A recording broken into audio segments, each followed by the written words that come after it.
మా మధ్య ప్రకటించడానికి వీలు లేదు. నిన్ను మేము పంపించి వేస్తూ ఉన్నాము. దేశ భ్రష్టుడిగా మేము పరిగణిస్తున్నామని యోహానును పంపివేసి ఉన్నారు. ఒకప్పుడు దైవజనుడైనటువంటి దేవదాసయ్య గారు గతంలో తాను చేసినటువంటి సంస్థలో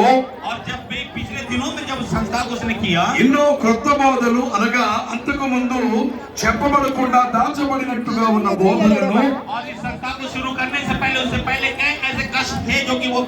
వెలుగులోనికి తీసుకుని వచ్చినారు. దేవ దర్శనమును గురించి మాట్లాడినారు. పరిశుద్ధాత్మ వరములను గురించి మాట్లాడినారు. భాషా వరములు కలిగిన వారుగా ఉన్నారు. వాటి యొక్క అర్థములు చెప్పేటట్టు వారుగా ఉన్నారు.